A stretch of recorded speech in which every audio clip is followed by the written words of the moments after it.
villageTell fundamentally is not a phone company. It's a champion or catalyst organization to help ignite the village phone movement and bring affordable communications to the rural poor, where cell phone companies, mobile operators in these countries are having a challenge doing that. To go in there and say, we're not competing with you, we're helping you pave the way. We will go ahead of you. We will always be 20 kilometers ahead of the cell phone company. This all started with a model that Grameen Phone evolved in Bangladesh from Grameen Bank, became an offshoot of Grameen Bank, and Grameen Phone set out to try and connect the rural poor with phones through microloans. And they started out 12 years ago with this concept of bringing a phone to a village lady that's already got a little business, a micro business, and giving her the opportunity to take out another loan to buy this phone kit with wholesale minutes, and then become that village payphone so that she can sell those minutes and that phone use to the rest of the village, which usually are 10 to 100 families in that village.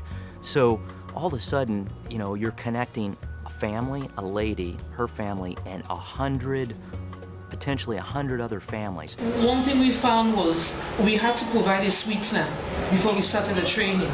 So perhaps the phone could act as a sweetener to attract them to come in and, you know, for the microcredit thing. There has to be something attracting them. And the mobile phone is a kind of status symbol. So if they're going to get it, they'll come. There was a lady in Nigeria who did this whole cell phone thing, and she was the village phone lady in a small village out there. She was a hairdresser. I mean, that was her trade. She went and started making, I think she was making $2 a day. Her income went up to $8 a day with a cell phone. I've told presidents all around West Africa, we should forget about this rubbish of poverty alleviation. We should now, direct our energies towards wealth creation. Poverty should not be our word. Giving them a complete business in a box, complete plan, the equipment, the know-how, the negotiating the rates with the cell phone companies, working with microfinance institutes so that they can teach through the process of a small loan, usually $80 to $100, to teach them on a small scale the responsibility of paying back your debts. Here's what those people are doing with these phones, and what they're doing is using them as productivity tools. You know, like we've heard before, they're using them to store money, to send money, to receive money. They're using them to call ahead to check market prices before they waste a 5 or 10 kilometer walk to try and sell something that they can't sell and have to dump. So they're using basic fundamental cell phones in ways they've leapfrogged us in America. You know, they're using them as in ways for productivity to enhance their lives like we can't imagine.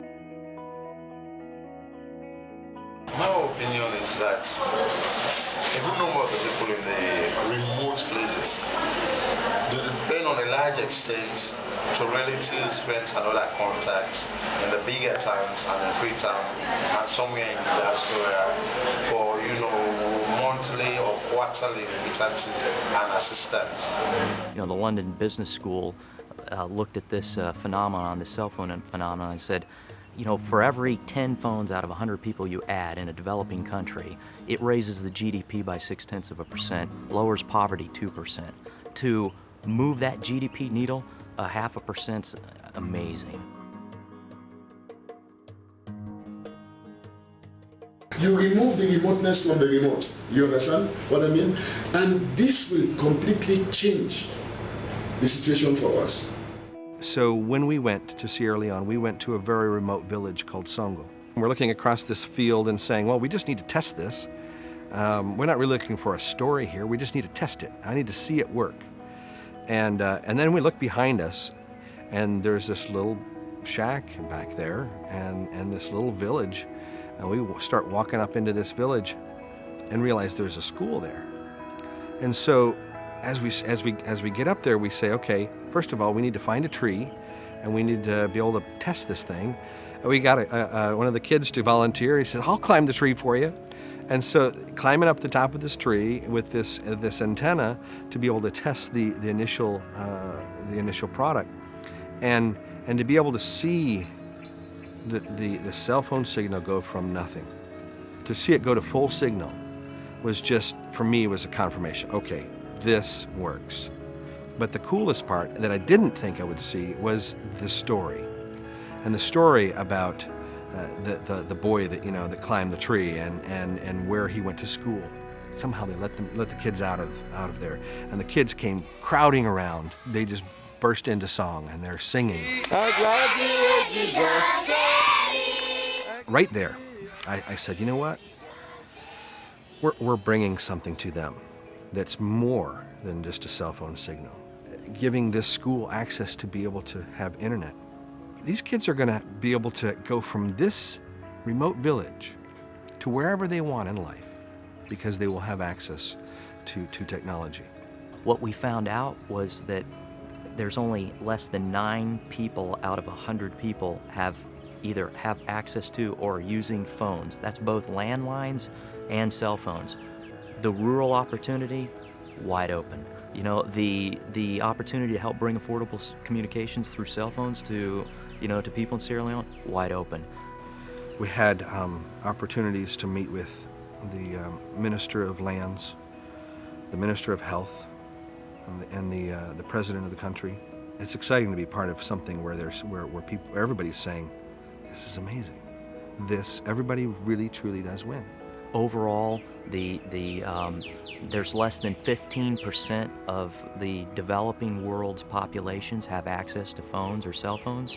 The upside's gigantic. If you talk to Motorola or Nokia or any of the top, mobile device companies that are manufacturing devices, their future is in emerging markets.